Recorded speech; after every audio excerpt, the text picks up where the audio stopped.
هو الذي أنزل عليك الكتاب منه آيات محكمات هن أم الكتاب. وہی ہے جس نے تم پر یہ کتاب اتاری، اس کی کچھ آیتیں صاف معنی رکھتی ہیں، وہ کتاب کی اصل ہیں۔ الحمدللہ رب العالمین والصلاة والسلام علی سید الانبیاء والمرسلین، اما بعد فاعوذ باللہ من الشیطان الرجیم، بسم اللہ الرحمن الرحیم۔ الصلاة والسلام علیک یا رسول اللہ وعلی آلک واصحابک یا حبیب اللہ۔ الصلاة والسلام علیک یا نبی اللہ وعلی آلک واصحابک یا نور اللہ۔ محترم ناظرین کرام، ہمارا سلسلہ ہے احکام قرآن۔ آج ہم نے انتخاب کیا ہے سورہ آل عمران کی آیت نمبر 61 کا۔ محترم ناظرین کرام، اس آیت مبارکہ میں ذکر ہے مباہلے کا۔ مباہلہ کیا ہوتا ہے، اس کے احکام کیا ہیں، اس آیت مبارکہ اور اس سے آگے اور پیچھے کی جو آیات مبارکہ ہیں ان کے مضامین کی روشنی میں کیا باتیں ایسی ہیں جس کا سیکھنا ہمارے لیے بہت اہم ہے۔ آئیے سب سے پہلے یہ دیکھتے ہیں کہ سورہ آل عمران کی آیت نمبر 61 کے ضمن میں کن نکات پر گفتگو ہوگی۔ قرآن کی روشنی۔ آیت مبارکہ کے ضمن میں زیر بحث لائے جانے والے اہم نکات۔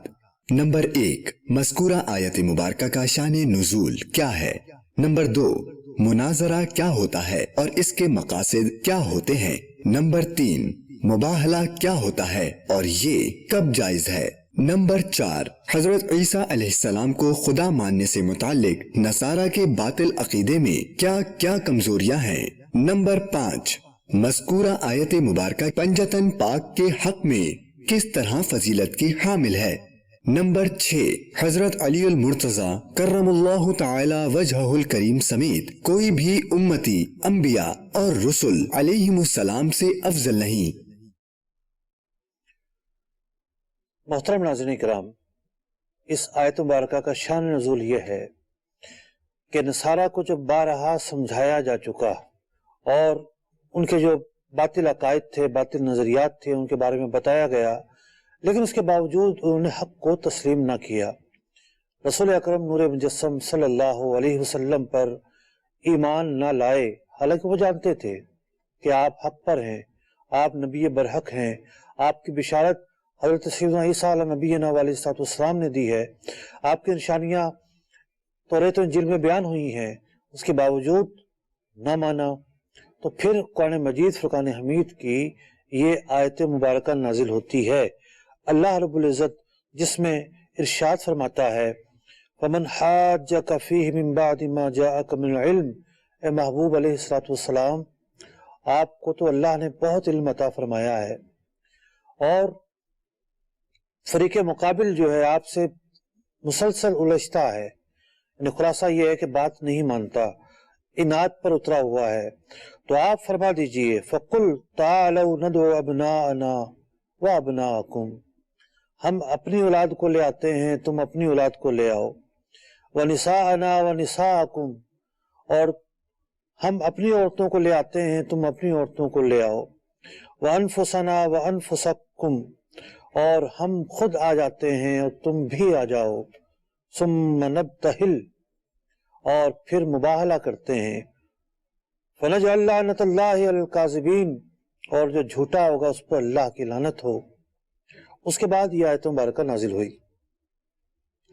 جو علمی گفتگو تھی اور علمی جو بات چیت تھی وہ ایک عرصہ تک ہوتی رہی، اور اس کے بعد پھر یہ آیت مبارکہ نازل ہوئی، اور خاص طور پر نجران کے جو نصارہ تھے وہ لوگ آئے ہوئے تھے، کم و بیش 60 ان کے مختلف افراد تھے، جس میں سے 14 ان کے بڑے سردار تھے۔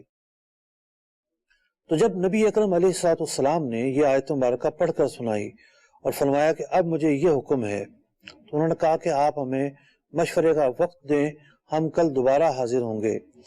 وہ جمع ہوئے